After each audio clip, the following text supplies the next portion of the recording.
আমি পালাতে পারি না। ওদের সাথে যে আরো নারী কর্মী ছিল তারা আমার ফোন টান দিয়ে নিয়ে যাচ্ছে, আমাকে বলতেছে আমি চোর, আমি এই সে, আমাকে অনেক ঘুষি দিচ্ছে, আমার ওন্না টান দিচ্ছিল এবং আমাকে হুমকি পর্যন্ত দিচ্ছে যে দেখে নেব। তখন আমি আপনাদের সেনাবাহিনীর কাছে আমি আশ্রয় নিই যে আমার প্রাণ ভিক্ষা দেন, আপনারা প্লিজ আমাকে একটু সেফ ভাবে আমাকে দিয়ে আসেন আমার আপনার। তখন তারা এই তো এখানে আপনাকে তারা ঝামেলা করছে, কথা এতটুকু বাস বুঝছি। এখন হতে পারে কিন্তু গায়ে হাত তুলবে কেন? গায়ে তো হাত তুলতে পারে না, এবং কেউ তো আইন নিজের হাতে তুলে নিতে পারবে না। আমার যদি কোনো কনসার্ন থাকে আমি অ্যাপ্রোপ্রিয়েট অথরিটিকে ইনফর্ম করবো।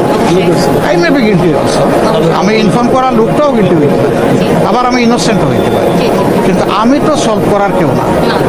ঠিক আছে, এখন আপনারা কি মনে করেন যে এখানে কোনো কালপিট নাই? এখানে কলপিট আমি নাই, মানে ভবনের ভিতরে এইরকম আর কেউ নাই মনে করছেন? এই ব্যাপারে তো আমি বলতে পারবো। এখানে পুলিং অফিসার আছেন, এখানে রিটার্নিং অফিসার আছে, এখানে অ্যাসিস্ট্যান্ট রিটার্নিং অফিসার আছে। তারা যদি ভয়ে না বলে, তারা যদি ভয়ে না বলে, আর এরা যদি এখানে থাকে এবং পরবর্তী পর্যায়ে ধরেন যদি তারা আবার কেওয়াস ক্রিয়েট করে, আপনার যদি আমাদের উপর বিশ্বাস না থেকে থাকে, না না আপনার উপর না, আমি বলতেছি যে আপনাদের মেকানিজমে আপনাদের কাছে সেই ইনফরমেশনটা আছে। সেই আপনি বিশ্বাস তো 100 বার। আমি এই লোকেশনে আসার আগে আমার কাছে মিনিমাম 30টা ফোন এসেছে, যদিও আমার 2টা পেট্রোল এখানে ছিল। আমাকে সাধারণ জনগণ, সাংবাদিক, আপনাদের পোলিং এজেন্টরা, রিটার্নিং অফিসার, ম্যাজিস্ট্রেট সবাই ফোন দিয়েছে প্রবলেমটা করার জন্য, কারণ আমি এখানে এই আসনের জন্য দায়িত্বপ্রাপ্ত। না আমি বোধহয় বুঝেই জি, আমি বুঝতে বলছি। আমার কথা হলো যে এখানে যদি এরা থেকে যায় তাহলে তো আবার তারা প্রবলেম ক্রিয়েট করতে পারে। সেই জিনিসটা একটু কিভাবে এনশিওর করা যায় সেটা একটু মেজারমেন্ট, এটা আমার আমি যেহেতু এখন অন গ্রাউন্ডে আছি, আমি এখানে দায়িত্ব ইনশাআল্লাহ। নিচ্ছি। 2 নম্বর হলো এমন হতে পারে যে ঠিক ক্যাম্পাসে নাই, কিন্তু আউটসাইড দ্য ক্যাম্পাস আমাদের কাছে ইনফরমেশন যে তারা আছে, সেটাও একটা মেজার নেওয়া যায়।